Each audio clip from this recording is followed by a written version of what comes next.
previous episode of Skill Garage, we finished doing everything related to the body, such as installing on the aero, lights, windshield, and even the ginormous wing. With the body out of the way, that leaves the interior and the chassis left to be finished. Moving over to the chassis, a lot of the pieces needed to be painted separate colors. To do this, we're using some Tamiya paint.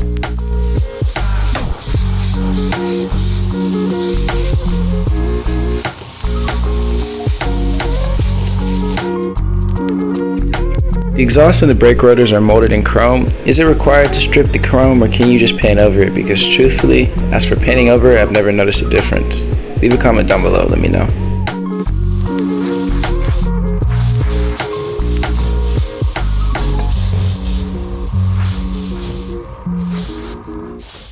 I decided to spray the calipers yellow, but first I laid a silver base coat just because it'd be a lot easier to spray yellow on top of the silver instead of black.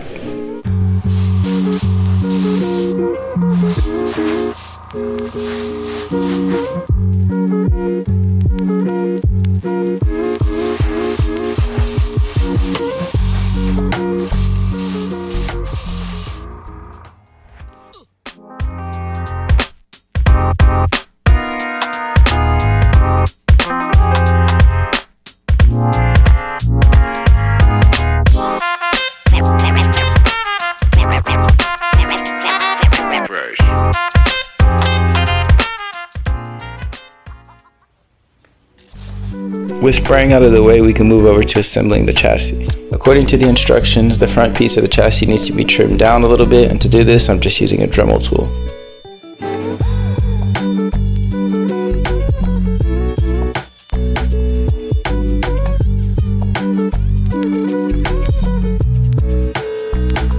With that out of the way, we can move over to preparing the front wheel assembly, which does feature turning wheels in this kit.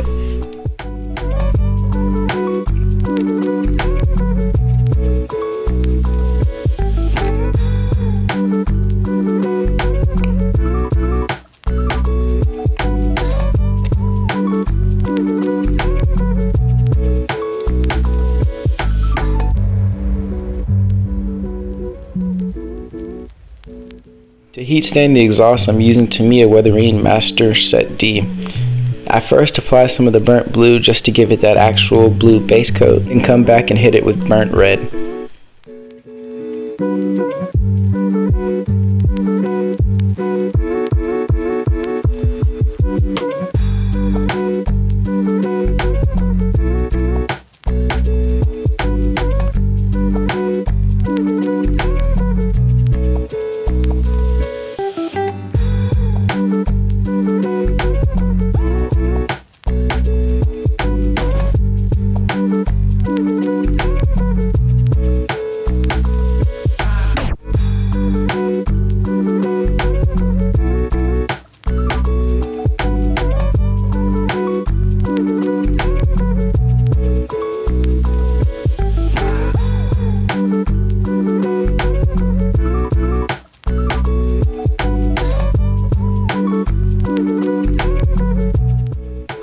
And with the exhaust heat stain, we can move over to assembling it and finishing up this chassis.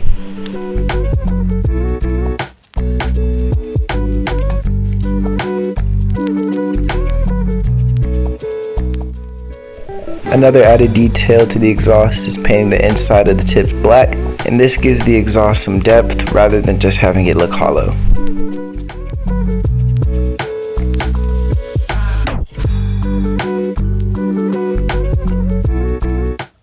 With the chassis out of the way, we can move over to detailing and assembling the interior, starting with the dashboard.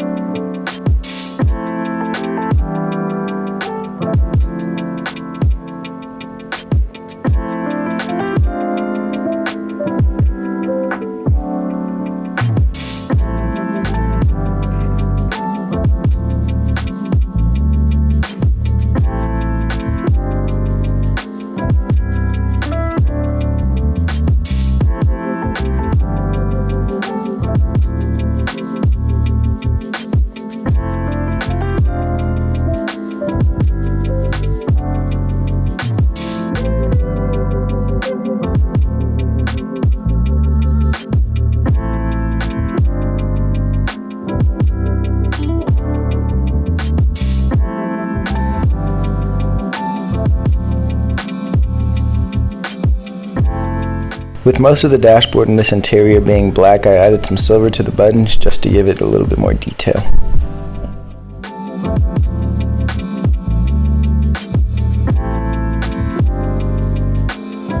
With the dashboard being fully detailed, we can move over to assembling the interior.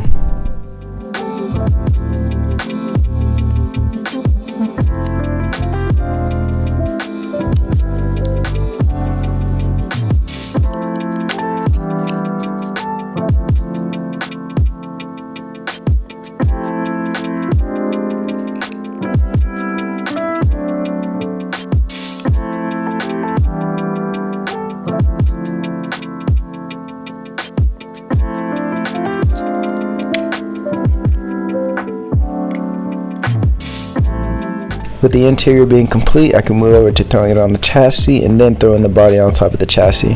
Throwing this body onto the chassis was definitely very tedious, as this kit has so many little pieces that are very easy to break off, such as the canard and wings. But with that out of the way, we can move over to doing the brakes and the wheel setup. The centerpiece of the rotors needs to be painted gunmetal, and to do this, I just used a toothpick and carefully traced around it.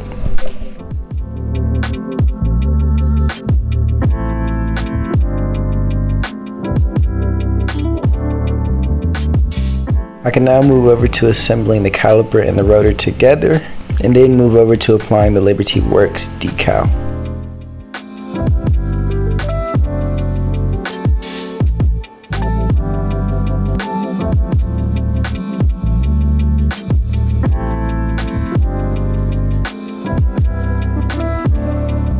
The final detail to the brakes is darkening the actual rotor using some Tamiya panel line accenter. This dirties up the brakes and fills up the slotted rotor, so it gives the impression that the car is actually used. Now I can move over to assembling the wheels that come with the kit. As they are two-piece wheels, they come with the barrel and an actual face. That's kind of a nice detail. It makes it easier for painting.